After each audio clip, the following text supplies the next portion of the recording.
This is the other build I was working on. It's another 1090T AMD. About 4 gigahertz right now. This chip for some reason doesn't stay stable anything over 4, and it requires almost like 1.5 volts in order to keep it at 4.1, so it's not really worth it. I just started Prime on it right now. It's only been running for about 2 minutes. You know, it's at about 46 CPU, give or take. Peaks out at I ran this before. It peaks out at around 52. That's the max I get on it. I'm just playing around with the voltages, trying to get everything. Doesn't like the blue light for some reason in focus. But as you can see, it got the Noctua on there. I have the 2 Noctua fans in my other case, which is upstairs. This is like my, I don't know what to call it, my media room or whatever. My radio room. As you can, I got the ATI 6970 in this one too. I don't know if I get a better view. This is like in a weird angle. Cable management sucks in this thing. I'll never buy this case ever again. Biggest mistake I ever did. It has horrible cable management. Side, whatever. But this is what I was working on. I'm upstairs in my other room playing around with my other machine. And I'm seeing what I could do on that one. But the crappy stock cooler.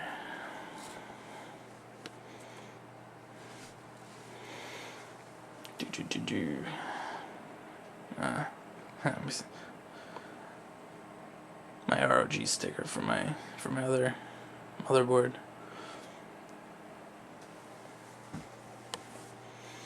Let me go upstairs and check something out on my other one. And my other TV. Yay.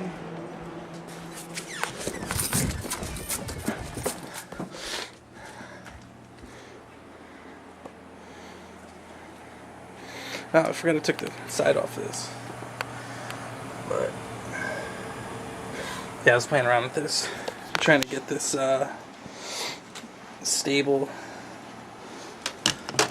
My Asteroid 40s, my Turtle Beach HPXs. My friend's borrowing my my Bear Dynamic MX headset because he wanted to try it out. I was thinking about picking him up, so I don't really use that headset too much.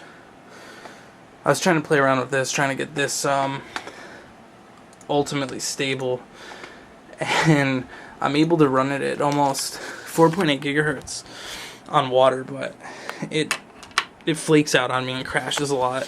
I found that I actually just rebooted it because I had to check something on there. I should have actually left it up. I don't know what I was thinking. I got this stable 24 hours at 4.2 gigahertz. That's with a 3400 megahertz North Bridge on top of it. So I mean, it's pretty speedy. I was trying to shoot for at least a 4.4, you know, 24/7, but it requires way too high a voltage.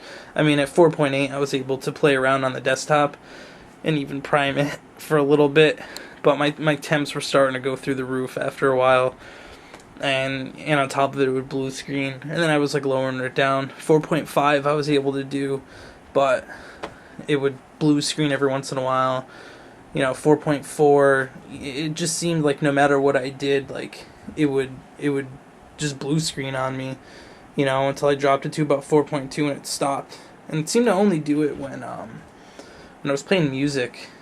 It would seem to happen. Otherwise, like, I gamed on it at like 4.6 for about 2 hours without any issues. Come onto the game, go to play some music. I play music for about 10 minutes and that's it. Reboots. Same thing. Start it back up, play music, reboots. I mean, it's not just the app. It actually does it on VLC, does it on Winamp, does it in Windows Media Player. Same thing for watching movies and stuff like that. It's like after 10 minutes it just reboots, which is kind of annoying and kind of awkward because it's funny that it works for everything else except for playing music. So I was playing around with it and I found the stable clock. I don't know if I said it or not, but I found the stable clock at 4.2 gigahertz.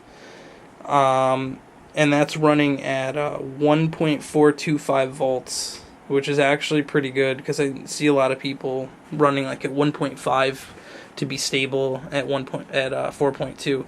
I'm able to run it at 1.425, 24-hour prime stable. I ran like a 250 pass on IBT at very high, and I mean that went through. My North Bridge has been running at 3400 megahertz, and I require 1.3 volts for my North Bridge in order to keep it from flaking out on me. My HD link and everything on this one is left all stock. I have my memory overclocked 2000 megahertz, running 880 24 timings. I'm gonna actually swap it out. I ordered it last night. I ordered the flares, so I'm gonna be running flares in here instead. Hopefully I could get some better timings out of it. And the same thing, like the video card that's in my other computer. I was gonna go in my other room, but it's kind of like completely destroyed at the moment. I was gonna show you my Mountain Mod setup because I finished it earlier today. That has my my 980X in it because my other cards came in this morning. So I have the Crossfire X set up in here, and I'm actually just waiting for the cards in this one. Right now I'm just playing around with it. It doesn't really matter. I got a GTS 260 in there right now. It's an old card. And then this one, actually, this computer down here, I don't feel like pulling it out from underneath the desk, but that's my my Sandy Bridge, my 2600K computer, which is running a 6970. Well, 6950 unlocked to 6970. It's my cat. But I don't know. I just figured I'd make a video. Bored out of my mind at the moment. UV, Logicus UV, cold cathodes. That's what I got for the glow.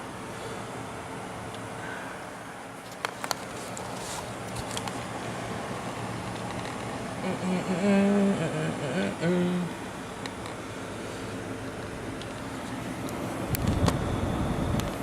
don't know if that worked.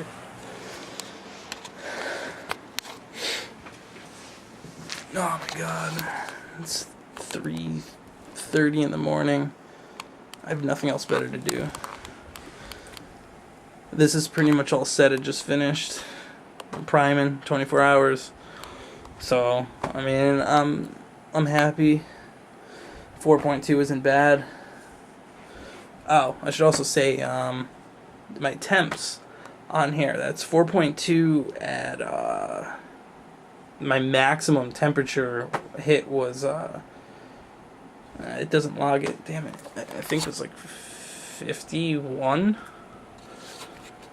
And I mean, that's with my room is, well, it was hotter in here before. Right now it's 76 in here because we have a wood burning stove downstairs, so it's always hot in here. Plus, obviously, all the electronics that I have going and the lights. But it was like 51. It maxed out at. And I guess it's pretty good for water cooling and for 24 hours in an almost near 80 degree room. I mean, I don't really trust it too much because on this board something's whacked out with my temperatures.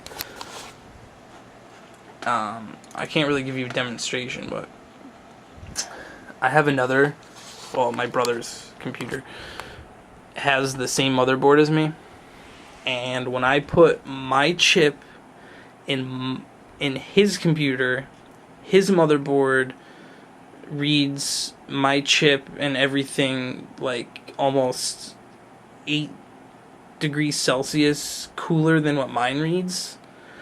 Because one thing that on here, I mean, the cores are off regardless anyway, but my cores versus my my CPU temp are like 20 degrees off.